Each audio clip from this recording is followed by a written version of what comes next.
Majority of the e-commerce businesses depend on paid ads to get their customers, but that's not the best way to get the customers. Hi there everyone, I'm Joint, and in this video I'm going to reveal, or I'm going to say, why paid ads are not a long-term solution and what exactly should you do to get that revenue even when paid ads are not working. So without any further ado, let's get started.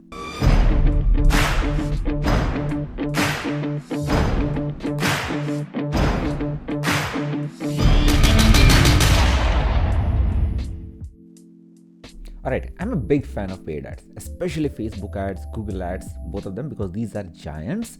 They have a lot of customers with them. But the thing is, eventually with time, a lot of new competitors are coming in, your own competitors are coming in, and they keep on advertising on these platforms. And what happens is the audience pool is limited, hence the ad cost with time it goes up. And that is a big problem. Right? The ad cost over time goes up, because of which you as a e-commerce entrepreneur will have to pay more money on ads, and your margins reduce. On top of it, in places like Amazon, Google Shopping, people can compare your prices with other people's prices, and naturally most people will go for somebody who provides the cheapest of the price or the cheaper kind of prices. It slashes down the margins a lot. On top of it, the ad cost kills you. So this is not a profitable model. And you know what, every time I ask people, every time I talk to people about this, what should be done, most entrepreneurs tell me, we will just slash the prices and pay the price to acquire the customer. But if you pull your pants down on prices, you are not going to be profitable in the long term, right? And that is the biggest mistake that e-commerce entrepreneurs make these days. And eventually paid ads are going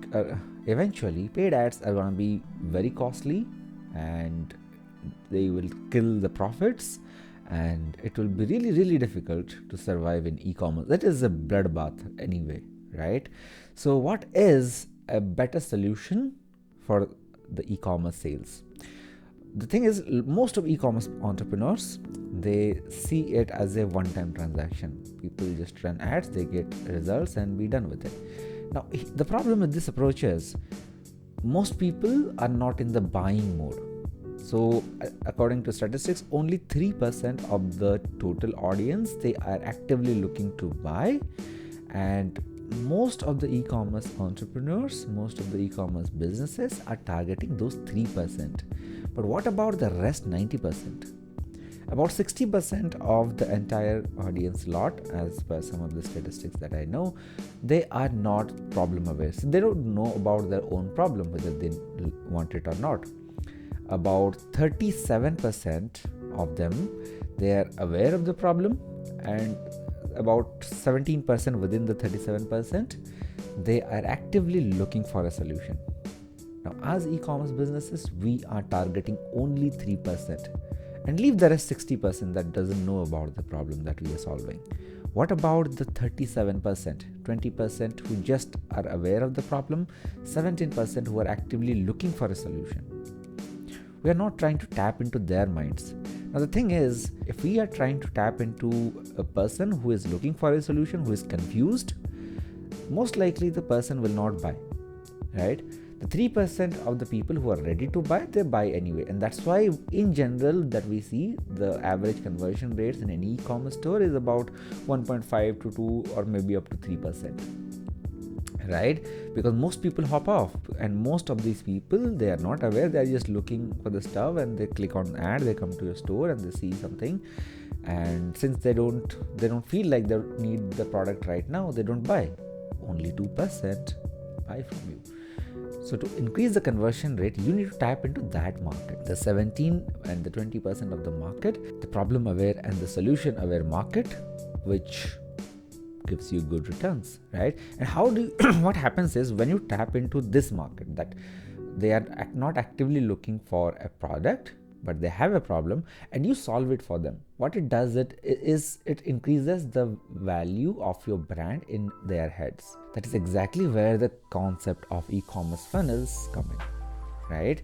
So when a customer has a problem, they know that this is my problem, they know that this is my solution, but I'm not getting the solution, and you come in and you give them the solution. And here it can be a very smaller solution.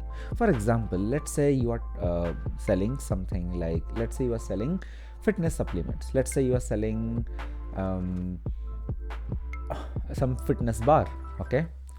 Let's say this fitness bar allows people to work out harder in the gym, or maybe it's a pre-workout supplement. Okay, it happens with me because when I started going to gym, I did not have a lot of stamina, so I could not work out for long hours, and my gym guy, he suggested me a brand, and I bought that supplement, and it worked really well, right? So there will be a lot of people who are having a problem, but they don't know the solution. I had the problem of stamina, but I don't know the solution, so I was a problem aware market, and I was actively looking for a solution. That's why when a guy recommended it to me, I purchased it.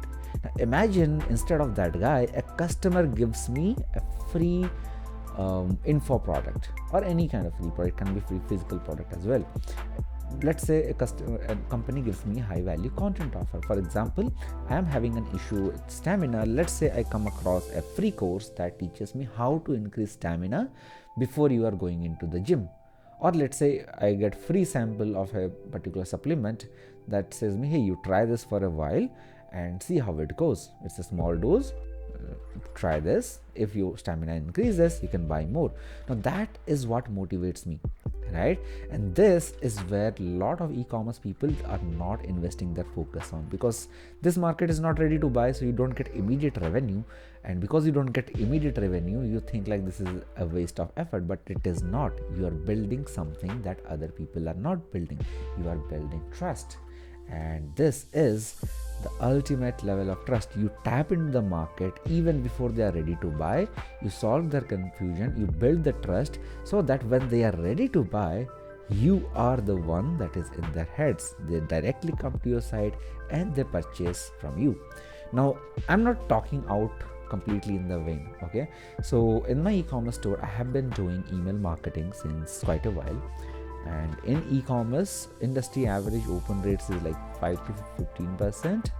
In my case, we are getting about 25 to 35%. The sole reason being, in emails, I only provide value. I solve customers' problems.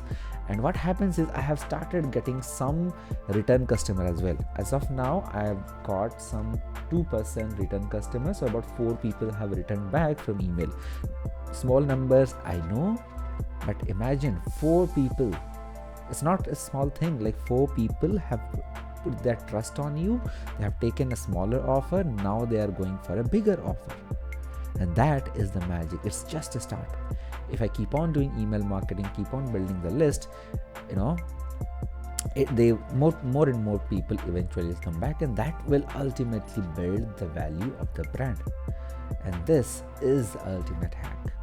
Not direct ads, but acquiring the customer at an early stage and nurturing them through a period of time, so that they build the trust, and that trust eventually converts into money, and that's what builds the brand. So yeah, let me know in the comments what you think about this. If you are watching it on YouTube, do subscribe to my YouTube channel. And if you want a free e-commerce case study, how in which I scaled my e-commerce store from 35,000 rupees to right now 2 lakh rupees in revenue within 17 days or less, I'll attach the link in the description and the first comment. You can go there, sign up, and see the entire case study where I break down how things go in India, how to handle orders in India, how to do marketing in India, and so many other things in that one e-commerce case study. So yeah, let me know, and bye bye.